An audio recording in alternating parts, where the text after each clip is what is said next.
Takže přišli jsme ze Pstruží, je to v České republice a přišli jsme co? No přece zvítězit! Super, líbí se nám tady, je to úplně perfektní, milí lidé. Těšíme se, až přijdou k nám na Pstruží.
Laxakálosról jöttünk, ezt a géppel 1005-ös most lett itt felújítva, innen jött, ide jöttünk vissza versenyre és nyerni fogunk, elvisszük az első helyet.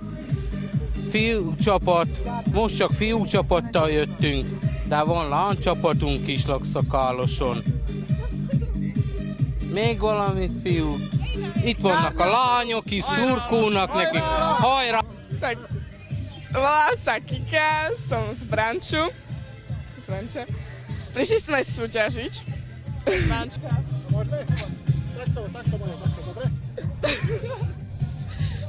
Takže volám sa Sabína, my sme DHZ Branč a práve sme prišli súťažiť v kategórii ženy.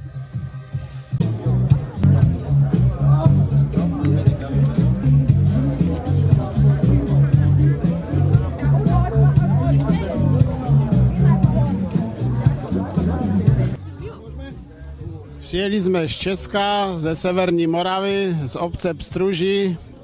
Teď máme soustředění před nástupem na startovní čáru. Super, takže prišli sme z Palárikova a prišli sme sa zabaviť a možno, že vyhrať. Smradí sa toto, mi kúpite pivo o pol deci. Dobre, to sa zložíme. Takže volám sa Alena Garajová. V tomto družstve sme sa zišli na súťaži prvýkrát. Prišli sme to skúsiť a sme z Palárikova. Som strojníčka.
Dlho sme sa nevideli.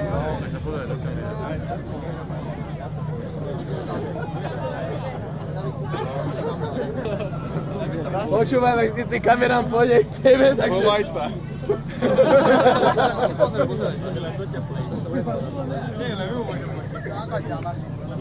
My sa to sú žedaví, pozeraj.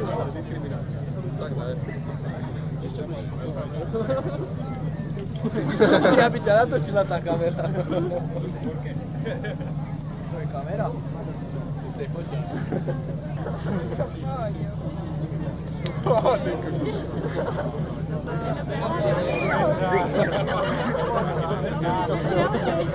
Na môj povel, pozor! Vyrovnať!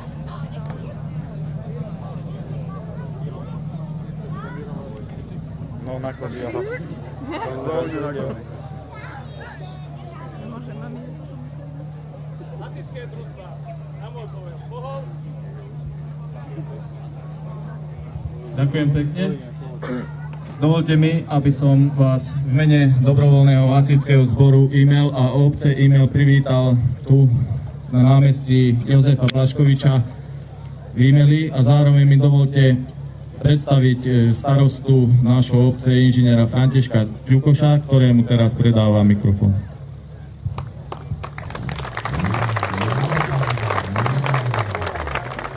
Dobrý večer, vážení priatelia, vážení hasiči, dobrovoľní hasiči. Dovoľte, aby som vás aj ja vo svojom mene aj mene našej obce privítal a zablahoželám vám veľa športových úspechov. Dúfam, že súťaž bude bezproblémová, čestná a každý si odniesie z e-maila tie najlepšie dojmy, ktoré tu naši dobrovoľní hasiči pripravili. Ste z rôznych obcí, máte už skúsenosti s nočným súťažením a predpokladám, že tie podmienky, ktoré sú tu pre vás vytvorené, budú vyhovať. Keď nie, tak potom buďte takí láskaví, navrhnite tu pre našich hasičov, dobrovoľných hasičov, aby sme ešte pre budúci ročník mohli vylepšiť podmienky pre vás, samozrejme. Každý môže súťažiť len za podmienok, ktoré sú pre ňoho vhodné a my sa tu snažíme vytvoriť tie najlepšie podmienky pre vás. Ešte raz vám ďakujem, že ste navštívili našu obec, že ste sa prihľadli do tejto súťaže. Ceny pravdepodobne vám nebudem odovzdávať ja, ale tu pán veliteľ hasičov, lebo mám ja rodinné povinnosti trošku také menšie, príjemnejšie, takže zrejme tu nepočkám až do konca. Ešte raz vám prajem veľa zdaru a dobrú súťaž.